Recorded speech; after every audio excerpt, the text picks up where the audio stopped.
Hello friends, నేను Harika. Welcome back to Harika's happy world. ఎలా ఉన్నారండి అందరూ? నేనైతే సూపర్ కూల్గా ఉన్నాను. అండ్ ఇవాళ ఏంటంటే సండే మార్నింగ్ నా రొటీన్ చూపిద్దామని చెప్పి ఈ వీడియో పోస్ట్ చేస్తున్నాను. యాక్చువల్గా చాలా సంవత్సరాల తర్వాత నేను మళ్ళీ నా యూట్యూబ్ జర్నీ స్టార్ట్ చేస్తున్నాను అనమాట. ఇదైతే నా ఫేవరెట్ చెట్టు అండి. నేను డైలీ అయితే మార్నింగ్ వచ్చి ఒక 5 గ్లాస్ అలా పిక్ చేసుకొని టీ తాగుతాను అనమాట. దీనివల్ల ఇది ఏంటంటే బటర్ఫ్లై పీ అంటారు ఇంగ్లీష్లో, తెలుగులో అయితే శంకుపూలు అంటారు. మామూలు శంకుపూలు వేరు, ఇవి వేరు. ఇవి ఆల్మోస్ట్ రోజెస్ లాగా వస్తాయన్నమాట. పెద్ద సైజులో ఉంటాయి, చాలా బాగుంటాయి చూడటానికి. అండ్ ఈ టీ ఎలా తయారు చేయాలో కూడా చూపిస్తాను. ఏం లేదండి, జస్ట్ ఇవి హాట్ వాటర్లో సోక్ చేసి ఉంచి నెక్స్ట్ తాగేసామే. నేను చూపిస్తాను రండి. ఇవి కూడా ఇదిగోండి, ఇలా బాయిలింగ్ స్టేజ్లో ఉన్న వాటర్ని ఇప్పుడు మనం ఈ ఫ్లవర్స్ ఉన్న దీనిలో మగ్లో వేసేసుకొని ఒక 5 మినిట్స్ ఇలా రెస్ట్ అవ్వనిద్దాము. మూత పెట్టేసి పక్కన పెట్టేస్తే మన టీ అనేది రెడీ అవుతుంది. ఇన్ కేస్ మనకు ఫ్లవర్స్ అవైలబుల్ లేనప్పుడు మనం ఏమంటే అమెజాన్లో ఇలా అమెజాన్లో, ఫ్లిప్కార్ట్లో అలా దొరుకుతాయి అన్నమాట. ఈ ఫ్లవర్స్ డ్రైడ్ ఫ్లవర్స్ అనమాట. బ్లూ బటర్ఫ్లై పీ ఫ్లవర్స్ అని ఉంటుంది. ఇవి చాలా వస్తాయండి. టీ బ్యాగ్స్లో నింపుకొని మనం యూజ్ చేసుకోవచ్చు. ఇవైతే ఒక 10 to 15 ఫ్లవర్స్ అలా వేసుకొని సేమ్ ఏదైతే ఇట్లా చూపించాను కదా, వాటర్ వేసుకొని సోక్ చేసుకొని తాగాలి అని, సేమ్ అంతేనండి. చాలా బాగా హెల్ప్ అవుతాయి. డెఫినెట్గా మీరు కూడా ట్రై చేయండి. 5 మినిట్స్ రెస్ట్ అయిన తర్వాత అయితే మన బటర్ఫ్లై పీ టీ అయితే రెడీ అయిపోతుందండి. ఈ ఫ్లవర్స్ని పక్కన పెట్టేసేసి ఈ టీని ఎంజాయ్ చేయడమే చాలా బాగుంటుంది. డెఫినెట్గా ట్రై చేయండి. డాగ్స్ ఉంటాయండి. రోజు మార్నింగ్ నేనైతే బిస్కెట్స్ అనేది వేస్తాను. మొత్తం చాలా ఉంటాయి. యాక్చువల్గా పిల్లలు అవి రాలేదు ఇవాళ. దా దా దా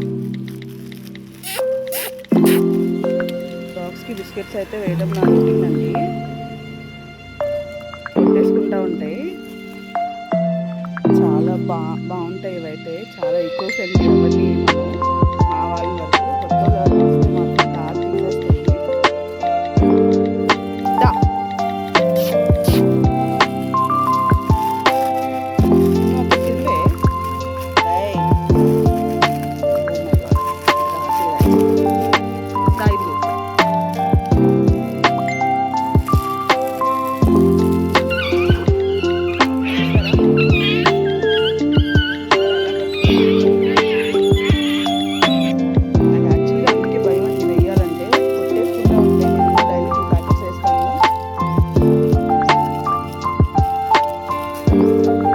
నెక్స్ట్ అయితే వెజిటేబుల్ మార్కెట్కి వెళ్ళానండి.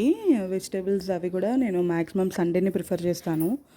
ఎందుకంటే నాకు వీక్ డేస్లో కొంచెం బిజీ ఉంటాను కదా, సో దట్ సండే అయితే వెజిటేబుల్స్ తెచ్చేసుకుంటాం అన్నమాట.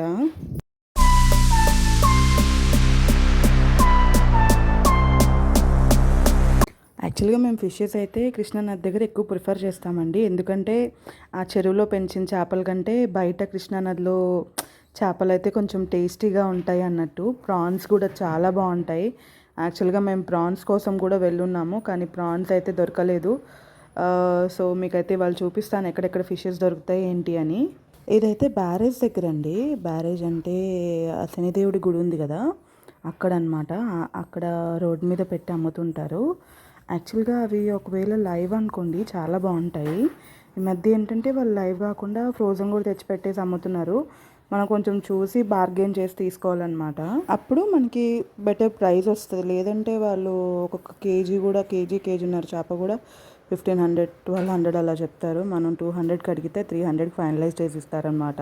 ఇప్పుడు యాక్చువల్గా మీరు చూస్తున్న చేపలు నాకు తెలిసి ఒక కేజీన్నర ఉంటాయి. వాళ్ళు 900, 800 అలా చెప్తున్నారు. మేము అవి వద్దనేసి సీతానగరం వెళ్ళిపోయామండి. అయితే ఫైనల్గా ఇక్కడ సీతానగరం దగ్గర అయితే ఒక ఫిష్ తీసుకున్నానండి. బొచ్చ అంటారు కదా, అది మన జూనియర్ ఎన్టీఆర్ ఫేవరెట్ ఫిష్. బొచ్చ రోస్ట్ బాగుంటుంది అని అంటాడు కదా జైలోకి సినిమాలో. ఫైనల్గా అయితే నేను అది తీసేసుకున్నాను. అది తీసి చేయించుకున్నాను, తీసుకెళ్ళాను. చూసారా అసలు ఎలా కట్ చేస్తున్నారో? టప టప టప టప కట్ చేసేస్తున్నారు. చాలా స్పీడ్గా చేస్తున్నారు ప్రాసెస్. అదే మనకైతే మినిమం 2 hours పట్టిద్ది అది ప్రాసెస్ చేయడానికి. ఫిష్ అంతా క్లీనింగ్ ప్రాసెస్ చేయడానికి. వాళ్ళు అలా నీట్గా స్లైస్ చేసేస్తున్నారు. పైన తోలు తీయడం కూడా ఈజీగానే చేస్తున్నారు. ఈవెన్ కటింగ్ కూడా అంత పెద్ద ఫిష్ కూడా భలే చేశారండి. వాళ్ళు యాక్చువల్గా కొంచెం 6 kgs ఉందండి అని ఇచ్చారు. కానీ నాకు తెలిసి అది మోస్ట్ ప్రాబ్లీ ఒక 2-3 kgsకి మించి అయితే ఉండదు 100%. చూసారా ఎంత బాగా కట్ చేశారో. వాళ్ళకి ఎన్ని ఇయర్స్ ప్రాక్టీస్ ఉందో కానండి, నేనైతే ఇచ్చిన ప్రాసెస్కి ఇచ్చిన 5 minutesకి నా చేతిలో ఇచ్చేశారు. చాలా బాగా చేశారు. నేను తెచ్చిన చేపలు అయితే ఇదేనండి. ఇందాక కటింగ్ చూపించాను కదా ఒక చేప, అది ఇదనమాట. 6 kgs అని ఇచ్చారు కానీ కొంచెం కాటా అనేది తేడా ఉంటుందన్నమాట. ఆల్మోస్ట్ నేను వెయిట్ చేస్తే 2.5 to 3 kgs వచ్చింది. మీకైతే ఈ వ్లాగ్ నచ్చింది అనుకుంటున్నానండి. నచ్చితే మాత్రం సబ్స్క్రైబ్ చేసి షేర్ చేసి నన్ను సపోర్ట్ చేయండి. Thank you so much.